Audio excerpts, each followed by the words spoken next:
네, 머스트노우 5입니다. 오늘 개장 전에 알아야 할 5가지 뉴스 함께 알아보고 가도록 하겠습니다. 미국과 중국 간의 회담을 두고 많은 언론 보도가 이어지고 있습니다. 그런데 외신에서는 어떤 부분에 집중을 하나 봤더니 CNBC에서는 이 신화통신의 보도를 인용하면서 오늘의 메인 뉴스로 내걸었습니다. 중국의 시진핑 주석이 중국을 더 개방할 것이다 라고 밝힌 발언이었는데요. 자세하게 만나보시죠. 시진핑 중국 국가주석이 도널드 트럼프 미국 대통령과 함께 중국을 방문한 미국 기업 CEO들에게 중국 시장 개방 확대 의지를 밝혔습니다. 중국 관영 신화통신에 따르면 시 주석은 중국은 문을 앞으로 더 넓게 열릴 것이라며 미국 기업과의 상호 호혜 협력을 강조했습니다. 이번 방중 일정에는 일론 머스크, 젠슨 황, 팀 쿡 등 미국 주요 기술기업 CEO들이 동행했습니다.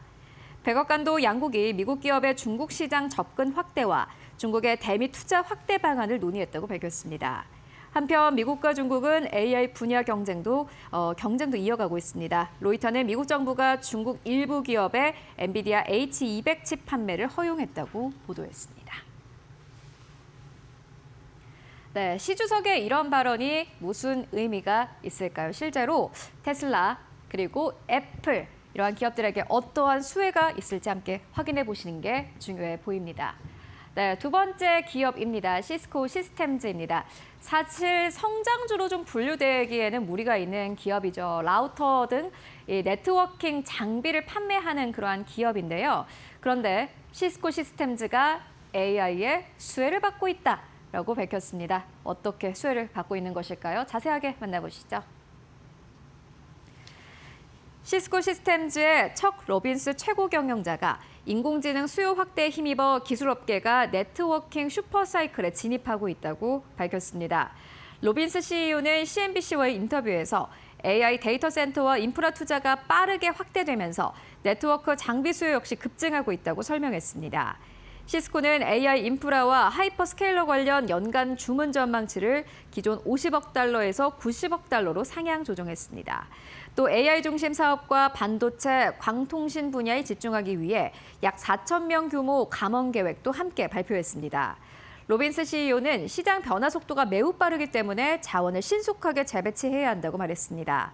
이어 AI 시장 특성상 장기 수주 전망을 완전히 예측하기는 어렵지만 고객 관계와 설계 수주 상황 등을 고려하면 향후 성장 방향에 대한 자신감이 있다라고 강조했습니다.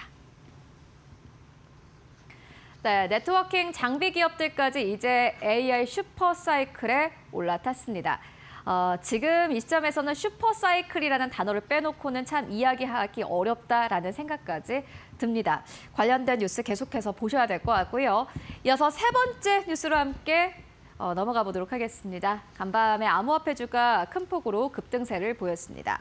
미국의 상원은행위원회가 이 암호화폐 규제인 클래리티 법안을 통과시켰다라는 뉴스 덕분이었는데요. 자세한 내용 만나보시죠. 미국 상원은행위원회가 암호화폐 규제 체계를 담은 클래리티 법안을 통과시켰습니다. 법안은 디지털 자산 감독 권한을 규제 기관별로 명확히 나누고 금융기관의 암호화폐 결제, 대출, 수탁 거래 기준 등을 규정하는 내용을 담고 있습니다. 또 블록체인 기반 토큰화 자산을 암호화폐 플랫폼들이 어떤 방식으로 제공할 수 있는지에 대한 기본 틀도 마련했습니다. 법안은 찬성 15표, 반대 9표로 위원회를 통과했으며 일부 민주당 의원들도 찬성표를 던졌습니다.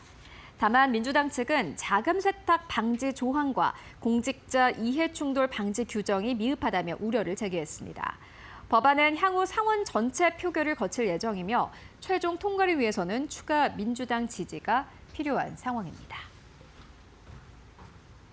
네, 아마 오늘 한국 시장에서도 암호화폐 관련주로 움직일 만한 커다란 모멘텀이 될 것으로 보입니다. 오늘 관련된 뉴스 어떻게 시장에 반영되는지 잘 확인해 보실 필요가 있을 것 같고요. 이어서 네 번째 뉴스로 옮겨가 보도록 하겠습니다. 블룸버그발 보도였습니다.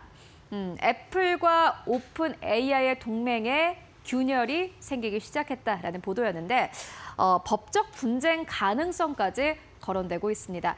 오픈 AI와 애플이 왜 갈등을 빚고 있는 것일까요? 이어서 만나보시죠. 애플과 오픈 AI의 협력 관계가 흔들리고 있으며 법적 분쟁 가능성까지 제기됐습니다. 블룸버그는 사안에 정통한 관계자들을 인용해 오픈 AI가 애플과 협력해서 기대했던 성과를 얻지 못했다고 보도했습니다.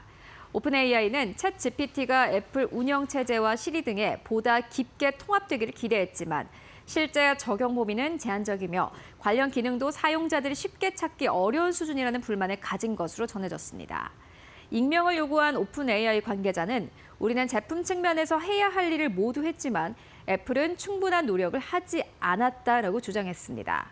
애플 역시 개인정보 보호 문제와 오픈 AI의 AI 기기사 확대 움직임 등의 우려를 가지고 있었던 것으로 전해졌습니다. 다만 현재까지 양측 모두 공식 입장은 내놓지 않았으며 오픈 AI는 여전히 법정 밖에서 문제를 해결할 가능성도 열어두고 있는 것으로 전해졌습니다. 네, 오픈 AI가 최근 들어서 독자적인 무언가를 하려고 계속해서 노선을 좀 틀고 있는 상황입니다. 애플은 여기에 두고 약간의 좀 우려감을 내비치고 있는 그러한 상황인 듯 보이는데요.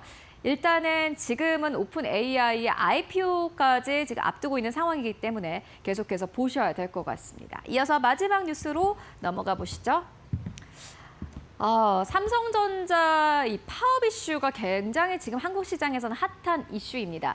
일단 시장에서는 어떻게든 해결되겠지라고 전망을 하고 있는 가운데 또 최근에 많은 투자은행들은 삼성전자의 파업이 길어진다면 피해 액수가 커질 수 있다라는 전망까지 내놓고 있는 상황입니다. 삼성전자 노조 파업 시 긴급 조정이 불가피하다라는 의견까지 나왔는데 자세하게 만나보시죠. 김정관 산업통상부 장관이 삼성전자 노조가 파업에 돌입하면 긴급 조정도 불가피하다는 의견을 냈습니다. 김 장관은 지난 14일 개인 소셜미디어에 노사가 합의에 이르지 못하면 21일부터 총파업에 돌입한다고 하니 안타까움과 걱정을 금할 수 없다라고 밝혔습니다. 김 장관은 반도체 산업은 우리나라의 핵심 전략 자산이며 미래를 끌고 갈 성장 동력인데 파업으로 경쟁력을 상실할 수 있다고 우려했습니다. 또 중앙노동위에서 대화 재개를 요청해 사측은 수용했으나 노조는 사측 입장에 변화가 없다면 추가 대화할 이유가 없다라고 한다며 노사 양측이 조속히 대화를 재개하기를 간곡히 촉구한다고 했습니다. 또 사측은 합당한 보상을 제시하고 노측은 회사의 미래와 지속 가능성을 해치지 않는 합리적인 배분을 요구해달라고 덧붙였습니다. 네, 삼성전자 관련해서 어떠한 뉴스가 나오는지 주말 동안 계속해서 챙겨보실 필요가 있을 것 같습니다. 지금까지 머스트 노우 5와 함께 알아보고 왔습니다.